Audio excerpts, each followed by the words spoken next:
என் அன்பு குழந்தையே, இன்று இதை நீ முழுமையாக கேட்டுவிட்டு நாளை என்னுடைய ஆலயத்திற்கு வா. நீ நீண்ட நாட்களாக என்னிடம் கேட்டிருந்த வரங்களை உனக்கு கொடுப்பதற்காக நான் காத்து கொண்டிருப்பேன். தவறாமல் வந்து சந்தோஷமாக பெற்றுக்கொள். இதை உன்னால் நம்ப முடியவில்லை தானே? சோதனைகளின் பிடியில் இப்போது நீ சிக்கி தவித்துக் கொண்டிருக்கின்றாய். ஆனால் இந்த சோதனைகள் எல்லாம் உன்னை அழவைத்து பார்ப்பதற்காக அல்ல. உனக்கு ஏன் சோதனைகள் வருகின்றன, அந்த சோதனைகள் உனக்கு என்ன சொல்ல வருகின்றன என்பதை நீ முதலில் தெரிந்து கொள்.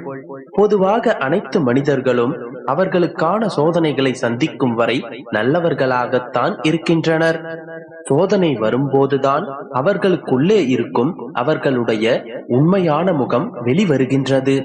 மனிதர்களின் உண்மையான குணங்களை பரீட்சிப்பதற்காகவே சோதனைகளை நான் அவர்களுக்கு கொடுக்கின்றேன். கெட்டவர்களுக்கும் நல்லவர்களுக்கும் என்னுடைய பார்வையில் பெரிதாக வித்தியாசமில்லை.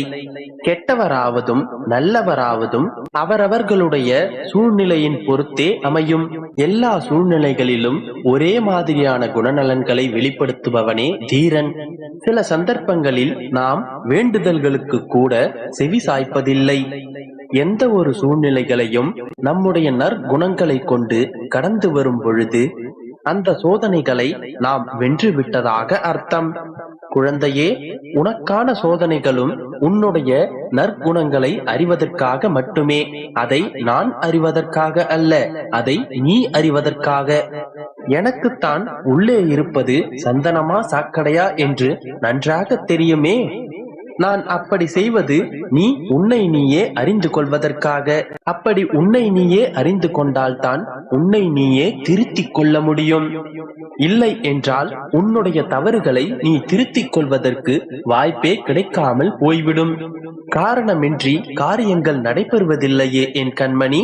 அதனால் எத்தகைய சூழ்நிலை உன்னை வந்து ஆட்கொண்டாலும் உன்னுடைய நற்குணங்களை எப்போதும் கைவிட்டு விடாதே.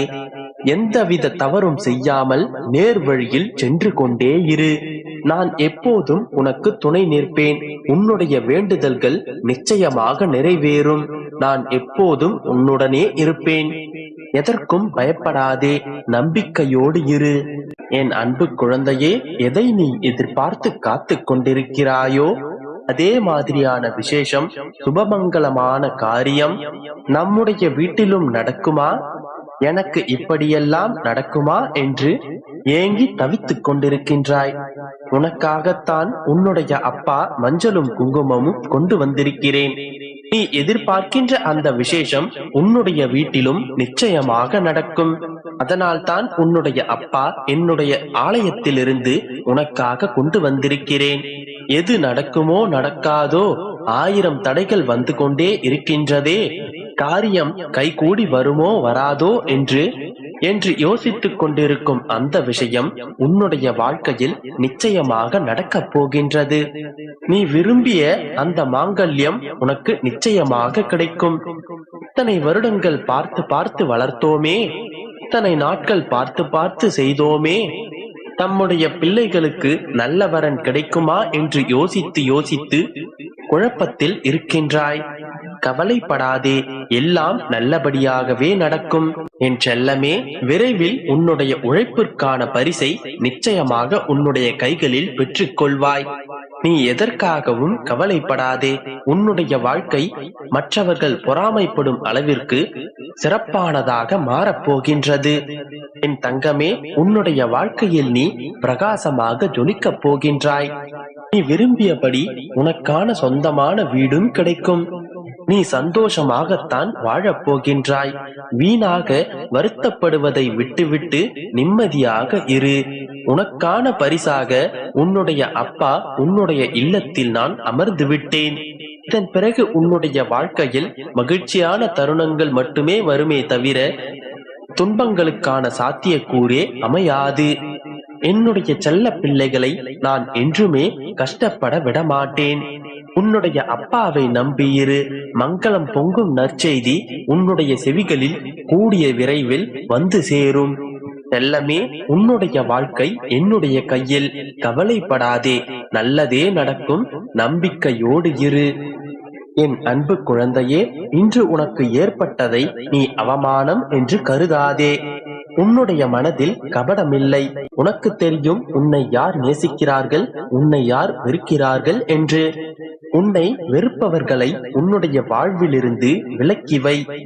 எதை வேண்டுமானாலும் பொறுத்து கொள்ளலாம், ஆனால் நம்பிக்கை துரோகத்தை மட்டும் பொறுத்து கொள்ள முடியாது. அவர்களை என்னுடைய கைகளில் ஒப்படைத்து விடு. அவர்களுக்கான பாடத்தை நான் அவர்களுக்கு கற்பிக்கின்றேன். நீ உன்னுடைய வேதனைகளை வெளியில் காட்டாதே. அனைத்தையும் நான் பார்த்துக் கொள்கிறேன். உன்னிடத்தில் இருக்கும் விலை மதிக்க முடியாத சொத்து உன்னுடைய கண்ணீராகும். அதை உன்னை மதிக்காதவர்களிடத்தில் அதை வீணாக்காதே.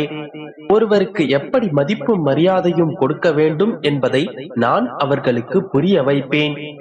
நீ அழாதே என் செல்லமே. உன்னுடைய மனதில் இன்று ஏற்பட்ட காயம் என்னுடைய மனதில் ஏற்பட்ட காயத்திற்கு சமமானது. ஏன் நீ புலம்பிக் கொண்டிருக்கிறாய்? ஏன் என்னுடைய வாழ்க்கையில் மட்டும் இவ்வளவு துன்பங்கள்? ஏன் எனக்கு மட்டும் இவ்வளவு கஷ்டங்களுக்கு மேல் கஷ்டம் வந்து கொண்டே இருக்கின்றது? எப்போதுதான் என்னுடைய வாழ்க்கை நல்லபடியானதாக மாறும்? என்னுடைய வாழ்க்கையில் சந்தோஷமே வராதா? கவலைகள் மட்டுமே என்னுடைய வாழ்க்கையில் வந்து கொண்டிருக்கின்றதே. எல்லோரும் என்னையே தேடி வந்து காயப்படுத்துகிறார்கள். மற்றவர்கள் செய்யும் தவறு துரோகம் ஏன் மற்றவர்களுக்கு புரிவதில்லை? ஏன் என்னை மட்டும் அனைவரும் குற்றவாளியாக பார்க்கின்றனர்? அவர்களுக்கு புரியவில்லையா எது உண்மை எது பொய் என்றுதானே புலம்பிக் கொண்டிருக்கின்றாய்? என் செல்லமே, உன்னுடைய விதி இதுவென்றால் அவர்கள் அனுபவித்துதான் அதை புரிந்து கொள்ள வேண்டும் என்பதுதான் அவர்களுடைய விதி. உன்னுடைய விதியை நினைத்து நீ கவலைப்படாதே. உன்னுடைய வாழ்க்கை நீ வாழ்வதற்காக மட்டுமே. உன்னை விரும்புபவர்களை பற்றி மட்டுமே யோசி. உன்னை வெறுப்பவர்களை பற்றி யோசிக்காதே. அது உனக்கு தேவையற்ற ஒன்றாகும். நம்மை விரும்புபவர்களை விட நாம் விரும்பும் ஒருவரை மட்டுமே நாம் அடிக்கடி யோசித்துக் கொண்டிருக்கின்றோம்.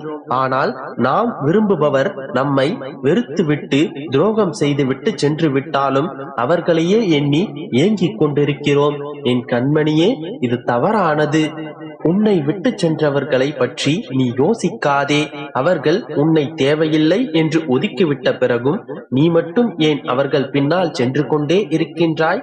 உன்னை நேசிப்பவர்கள் நிறைய பேர் உன்னை சுற்றி இருக்கின்றனர். அவர்களுக்காக நேரம் ஒதுக்கு. அவர்களை பற்றி யோசி. உன்னை வெறுத்தவர்களை பற்றி யோசிக்காதே. அப்படி யோசித்தால் உன்னுடைய வாழ்க்கையை நீ தொலைத்து விடுவாய். ஆனால் அவர்களுக்காக நீ வருத்தப்படாதே. நான் சொல்வதை உன்னால் புரிந்து கொள்ள முடிகின்றதா? என்னுடைய பிள்ளை நீ. அதனால் தான் உன்னை ஒரு வடிவமாக நான் செதுக்கிக் கொண்டிருக்கின்றேன். உனக்காக நான் இருப்பேன். உன்னை வெறுப்பவர்கள் எத்தனை வழியில் உன்னை வசைபாடினாலும் கண்டனம் செய்தாலும் அவர்களை எதிர்த்து நீ கசப்பானதாகவோ அவர்களை எதிர்த்து கோபப்படாதே. பொறுமையுடன் அவற்றை நீ கடந்து சென்று விடு. உன்னுடைய மனதை ரணப்படுத்திய சில கண்ணீரை நினைத்து பார்த்தால் இப்போதும் மனம் ரணமாகின்றது. அதை அனைத்தையும் என்னுடைய பொறுப்பில் விட்டுவிடு. நீ அதை யோசிக்காதே. அனைத்தும் நல்லபடியாகவே முடிந்துவிடும்.